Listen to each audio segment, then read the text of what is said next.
did see all that evidence and all that, right? Yeah, I did. And I never read it. I saw that it had come out, and then I knew that they had it at the Jefferson County Open Space, but I never went and looked.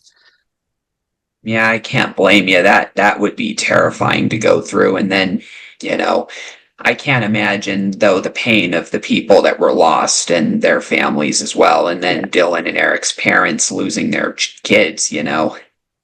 That's what I mean. There's two sides to everyone's stories, and I know, like I said, I know Craig Scott was just on the news talking about how his mom and Sue Klebold are actually they're not. I don't know their friendship, the status of their friendship, but I know that they speak, and Sue has been very open to talking to anyone really who wants to talk to her, and she's an incredible human being, really, Dylan's mom.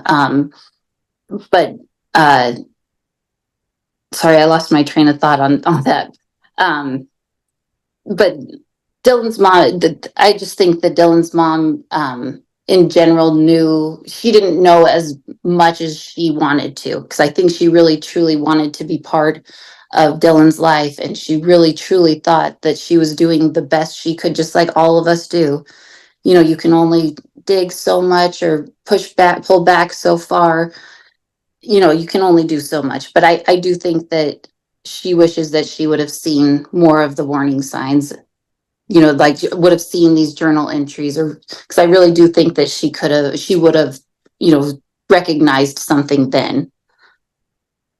Yeah, she could have recognized it, and even if she did, though, that's not a guarantee that it would have worked Right. because Exactly. Dylan could have ended up telling a lie and saying, "Hey, I'm just doing a school play," or I'm just acting. And it's like back then you didn't know mental health, so you had to believe him if that was the case.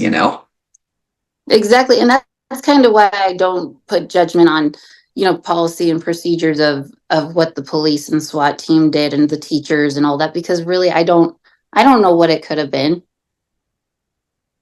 Really. Yeah.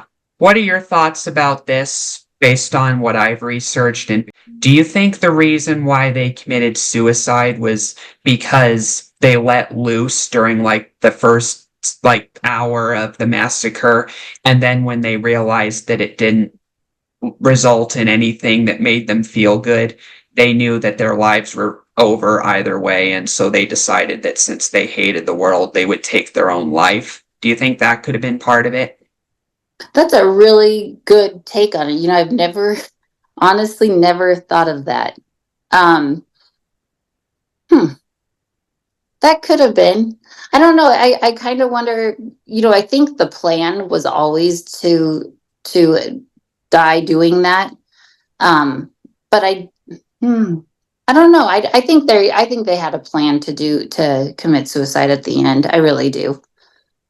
Yeah, because if they already hated the world, Yeah, then they're not going to want to go to life in prison or let anyone be the person to execute them. So they're going to go out, they wanted to go out on their own terms. right. And like I have a 17-year-old right now that lives under my roof, and I'm a terrible punisher.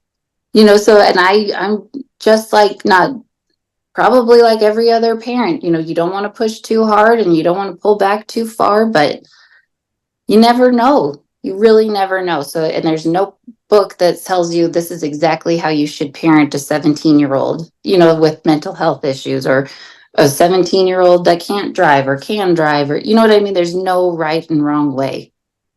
Yeah, it's the complications of life. Sometimes it's not even anyone's fault. It just happens. Right.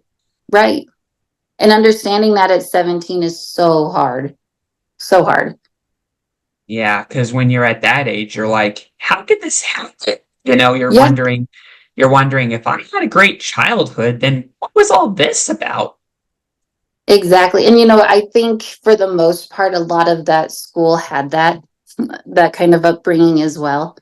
I think that school had was very fortunate in that way. They had good, strong families, or they came from strong families, or had support in some ways, which makes that really hard.